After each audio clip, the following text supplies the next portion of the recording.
Hi friends, నా వీడియోని చూసి రిగ్గింగ్ వీడియో చూసి సపోర్ట్ చేసి మీ అందరికీ చాలా థ్యాంక్స్. ఇక్కడ ఇంకా 144 సెక్షన్ అమల్లో ఉంది. ఎందుకనంటే మాది ఒక చిన్న పల్లెటూరు మాచర్ల దగ్గర, అంటే కారంపూడి మండలం. మాది కారంపూడి మండలం చింతపల్లి గ్రామంలో ఇంకా కూడా 144 సెక్షన్ అమల్లో ఉంది.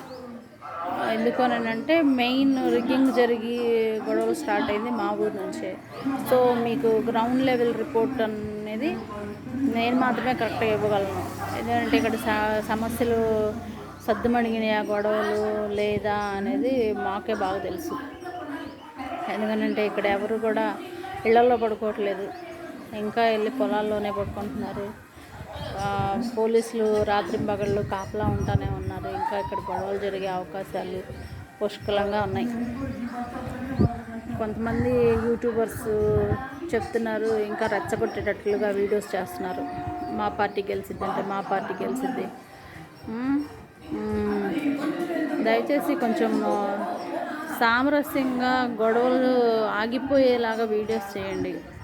అంతేగాని ఒకళ్ళనొకళ్ళు రెచ్చగొట్టేటట్టు ఇంకా మేమే గెలుస్తాము, ఇంకా గొడవలు ఎక్కువ చేస్తాము అనటం వల్ల సామాన్య ప్రజలు నలిగిపోతున్నారు. మేము ఎంతగా ఇబ్బంది పడుతున్నాము అనేది మాకు తెలుసు. అది ఒక షాపులు ఓపెన్ చేసి ఉండలేదు. ఇవాళ రేపట్లో మా బంధువులు మ్యారేజ్ కూడా ఉంది, అయినా కూడా మేము వెళ్ళలేని పరిస్థితి. ఎందుకంటే ఎక్కడికి కదలనివ్వట్లేదు.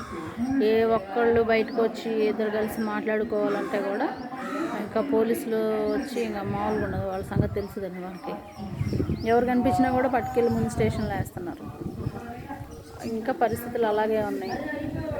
దీని మీద ఇంకా రెచ్చగొట్టేటట్టు ఎవరు మాట్లాడుకోవద్దండి. దయచేసి ఈ వీడియో కూడా ఏ రాజకీయ పార్టీకి సంబంధించి కాదు నేను పెడుతుంది. ఎందుకంటే పర్సనల్గా నా ఓట్ రిగ్గింగ్ జరిగిందని ఆ రోజు నేను ఎమోషనల్గా హర్ట్ అయ్యి నేను చేసిన వీడియో అది. దానికి మీరు కొంతమంది సపోర్ట్ చేశారు, కొంతమంది ఫేక్ అని మాట్లాడారు, కొంతమంది కొంచెం అబ్యూసివ్ లాంగ్వేజ్ యూస్ చేస్తూ కూడా కొంతమంది వీడియో కింద కామెంట్ పెట్టారు.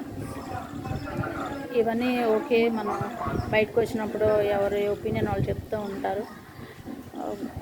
కానీ కొంచెం సభ్యతగా మాట్లాడుకుంటే బాగుంటుంది కదా, ఎవరికి ఇబ్బంది లేకుండా ఉంటుంది. ఎందుకంటే ఇట్లాంటివి తిట్టుకోవటాలు, ఒకళ్ళనొకళ్ళు ఆపోజిట్గా మాట్లాడుకోవడం వల్ల ప్రాబ్లం ఉన్నవాళ్ళు నిజంగా బయటకు వచ్చి చెప్పుకోవడానికి కూడా భయపడాల్సిన పరిస్థితి వస్తుంది. అలా ఉండకూడదు కదా. ఏ పరిస్థితి, ఏ పార్టీ అయినా సరే, గెలిచింది ఎవరైనా ఓడేది ఎవరైనా సరే ప్రజల కోసం పనిచేయడానికే కదా.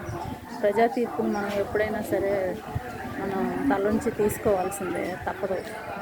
ఎవరిని మనం ఏమీ అనలేము కాబట్టి. సో అందరూ దీనికి సపోర్ట్ చేసి మా ఛానల్ సబ్స్క్రైబ్ చేసుకోమని రిక్వెస్ట్ చేస్తున్నాను.